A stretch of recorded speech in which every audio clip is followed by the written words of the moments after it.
Kindiki is your party leader, or the leader of the party you currently support, the former deputy president.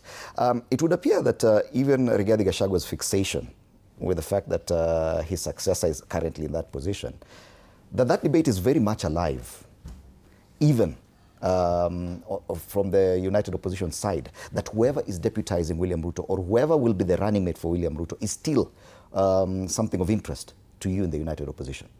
Why is that? Idimori, very quickly, politics is a game of mathematics. And in terms of politics, you rely with the numbers. And therefore, both the United Opposition and the ruling are working for numbers. And this position of running mate also calculates how much you can get with dishing it out from this region or that or the other region.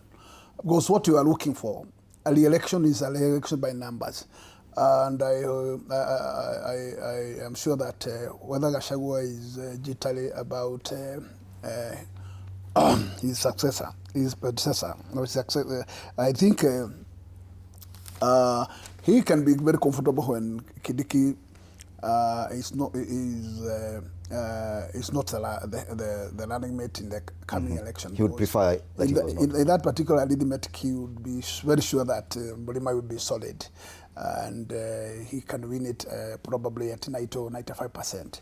With the Kindiki as the running mate, he still bring some jitteries there, because he also has to use his command to also prior to press to garner numbers to support his boss. Number two is that nationally. Number two is the only carrot that seems to be at a stake, because as Manyora argued, it can be a tussle between Western and Nyanza. When the carrot is taken to Nyanza and not Western, then we may, in terms of calculating political arithmetics, you must be very sure that you are not going to bring Intago. And of course, if it is the head of state, you still need numbers from Western that still want to secure Nyanza, and therefore has to strike a balance. There can be an issue if the number two position can be taken to Nyanza and not Western. Then the Western side can also bring some antagony. Finally, in terms of the ODM demands, I'm sure that you put it as the highest target of demand, but they may get it or they may lose it. But what matters here is presidency's game plan, because he must also have assessed what we are doing, or what we are analyzing here, and also he has his men who has also done those mathematics. And if we want to make his ground cool, I think the beauty is to retain Kindiki as at where he is. But that if he decides to, it complicates your mathematics as a United Opposition. That's what you're saying. If he retains Kindiki. Number one is that what you cannot secure is 100% from mountain. With Kindiki as a running mate for Ruto, you must expect that there has some percentage that you are going to lose. But probably where that also the opposition will take that seat, will gather more to replace the numbers they will lose.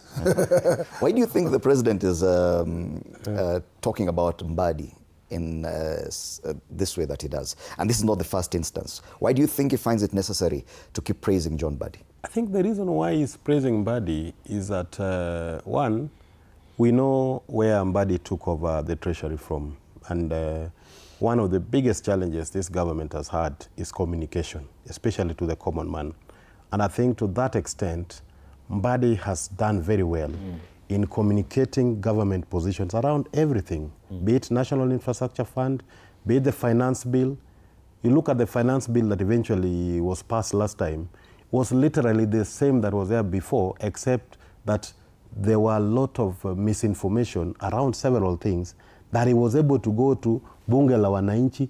So being a CS who is a bit of a politician as well, he demystified a lot of things and blocked things that were misinformation. We were just talking about the budget process here, and we poked quite some holes into this. This is emanating from Treasury.